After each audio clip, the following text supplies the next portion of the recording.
सोनम और पूनम दो बहनें, दोनों की एक ही घर में शादी हुई थी और एक दिन सोनम ने आत्महत्या कर ली।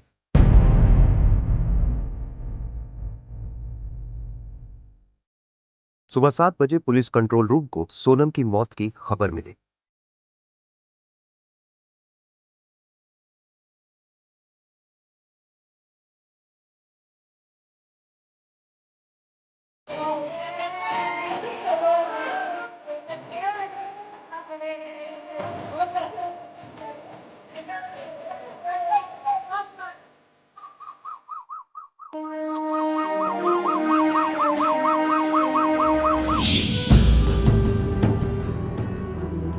आनंद पर्वत पुलिस स्टेशन के एसएचओ दिनेश कुमार ने मौका वारदात पर पहुंचकर तफ्तीश की और सारे सबूतों का पंचनामा किया। उन्होंने घर वालों तथा आस पड़ोस के लोगों से भी पूछताछ की और एसडीएम को सूचित किया। वहाँ जाके देखा तो एक लड़की बेड के ऊपर बिस्तर पर पड़ी थी, डेड बॉडी उसकी, और गले में चुन्नी बंधी हुई थी।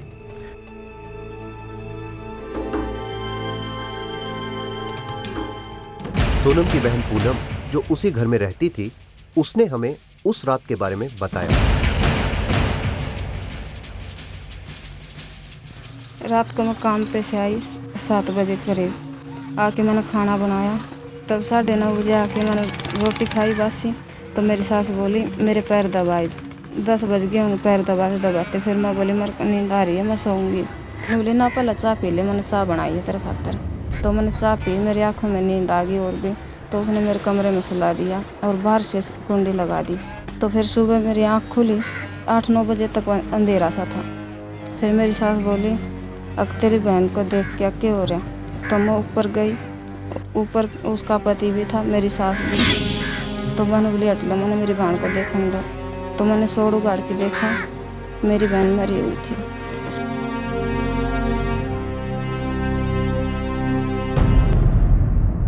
सोनम के पति नरेश को पुलिस ने गिरफ्तार कर लिया है और पूछताछ भी हो रही है। नरेश की मां यानी सोनम की सास से भी पुलिस इंक्वायरी कर रही है।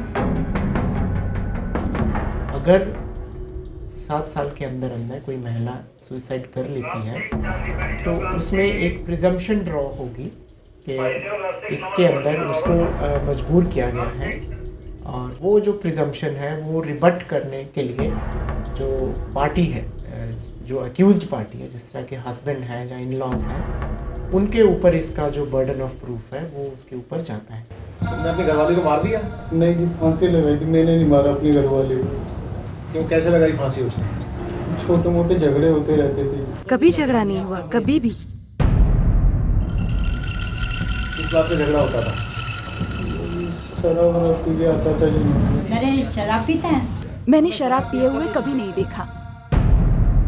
रात को तुम्हें घरवाली को मारा जब तुमने शराब पी रही? नहीं जी, मैंने हाथ तक नहीं लगाया जी। बिल्कुल सच्चाई कह रहा हूँ जी, ईमानदारी से कह रहा हूँ बाबू। फिर उसने फांसी क्यों लगाई?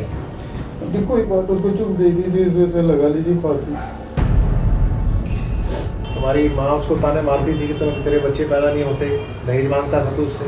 नहीं जी, मैंने कभी दहेज नहीं मांगा जी। ना मैं तो अपने परिवार से अलग था जी।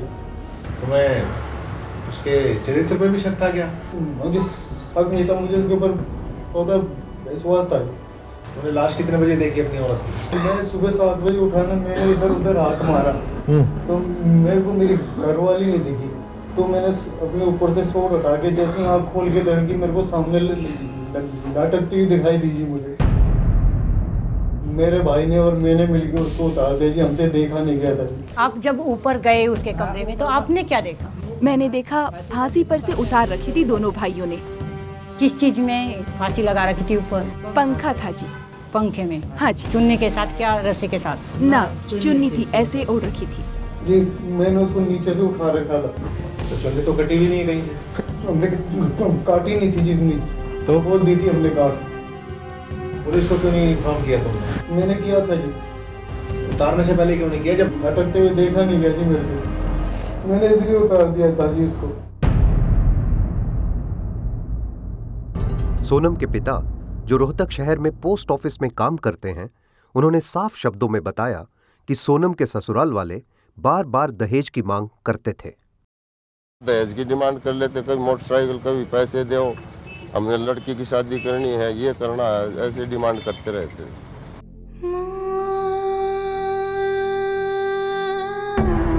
सोनम के फूफा ने भी यही बात दोहराई कि उसके ससुराल वालों की दहेज की मांगें कभी खत्म नहीं हुई।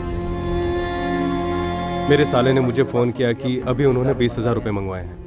मैंने कहा चल इस बार दे देते हैं, बार बार थोड़ी मांगेंगे पैसे। मैं दूसरी बार आया तो साले ने मुझे बताया कि अब वो लोग मोटरसाइकिल की मांग कर रहे हैं। फिर महीने पहले मेरे साले ने 50,000 रुपये मंगवाए।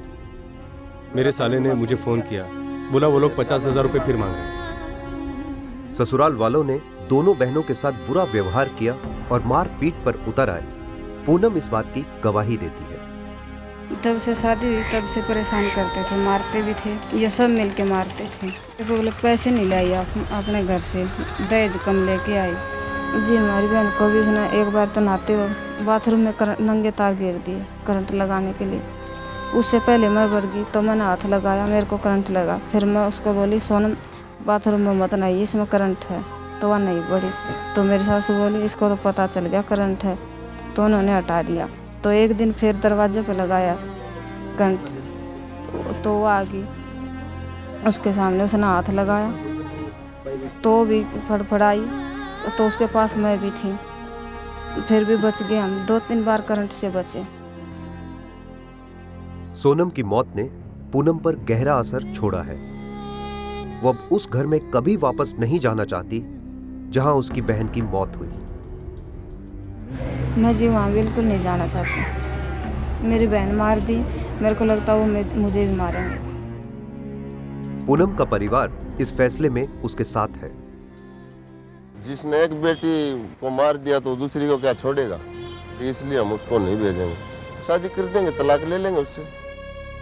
सोनम अपने माँ बाप की मंझली बेटी थी और उसके ना रहने का गम अभी भी घर परिवार के माहौल में महसूस किया जा सकता है।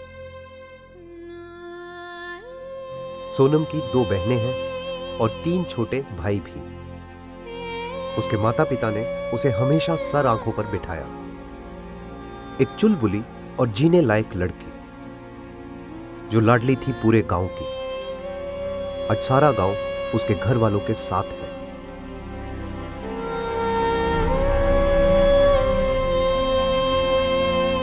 मेरी लड़की तो जी मार के मारने।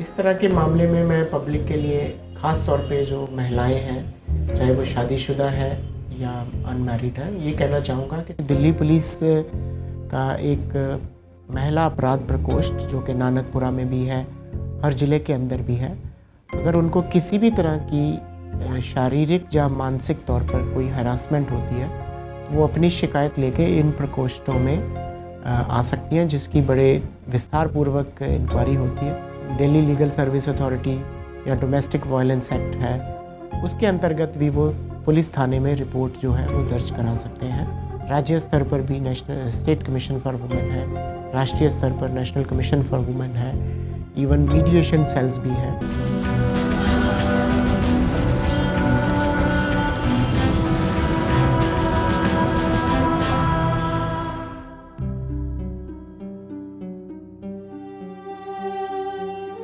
दो दोस्तों की है ये कहानी जिन्होंने किया एक अजीबोगरीब समझौता। यशवंत पवार और नारायण झारखंडे, 2 दोस्त।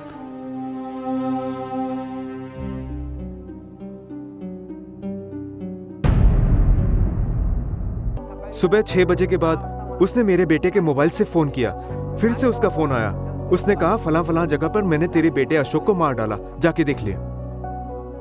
पुलिस के अनुसार कत्ल की रात यशवंत और नारायण यशवंत के घर साथ बैठकर टीवी देख रहे थे। अचानक यशवंत ने कहा कि वो पास वाले गांव से वीडियो कैसेट लेने के लिए जा रहा है, पर यशवंत के इरादे कुछ और ही थे। उसे मालूम था कि अशोक उसे कहां मिलेगा। 13 वर्षीय अशोक पनवेल के एक होटल में नौकर का काम करता था। काम के बाद वो अपने गांव के लिए पनवेल बस अड्डे से बस लेता था। अशोक बस से उतरकर चला ही था कि वहां उसे यशवंत मिला। वो अशोक को एक दूसरे ही रास्ते से गांव ले जाने लगा। उसी रास्ते पर एक सुनसान जगह देखकर यशवंत ने मासूम अशोक पर अचानक हमला कर दिया। उसके बाद उसने अशोक की ही बेल्ट से पहले उसका गला दबोचा, फिर पास पड़े भारी पत्थर से तब तक अशोक के सर पर वार किया जब तक वो मर नहीं गया।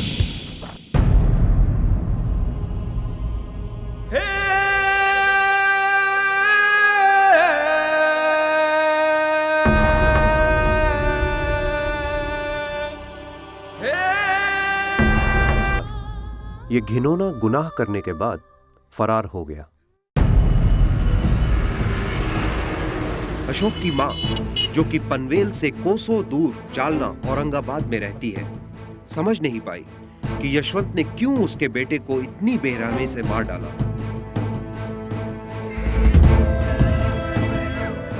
वो तो यशवंत को जानती तक नहीं थी। उसे यशवंत और अपने पति नारायण की दोस्ती के बारे में भी कुछ मालूम नहीं था।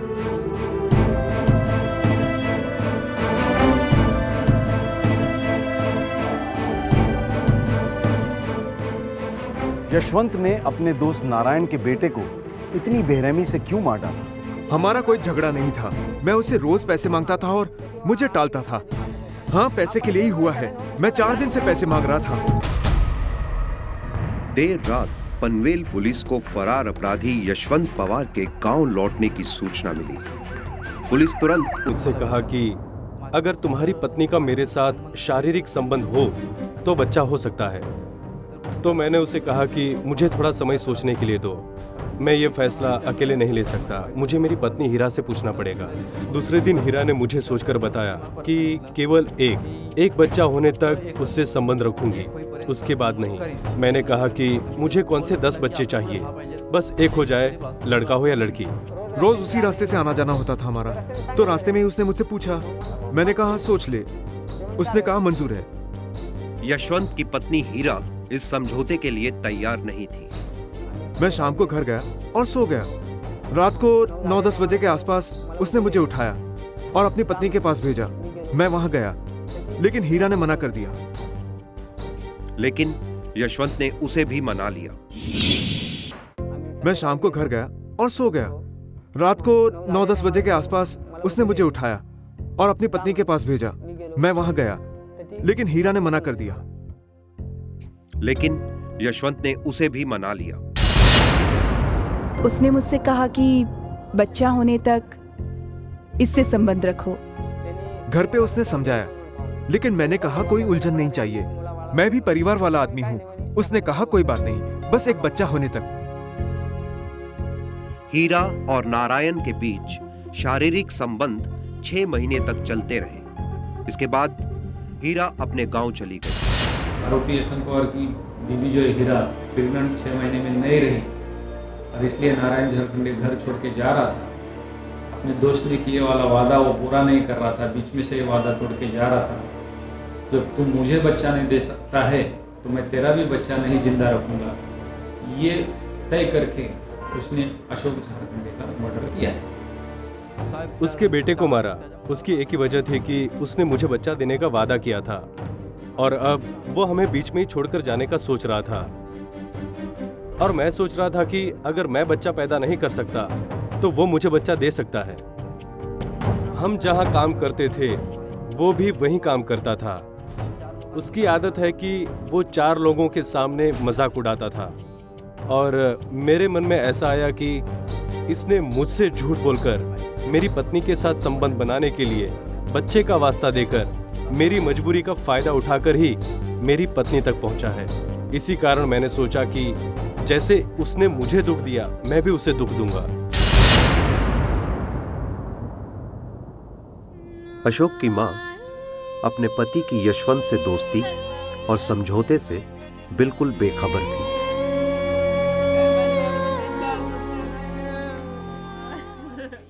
मुंह पर कितना मारा उसको। दोनों की दोस्ती में मेरे बेटे की जान चली गई। कैसे चुपचाप पड़ा था मेरा बेटा, और मारने के बाद बोला भी कि मैंने ही मारा है।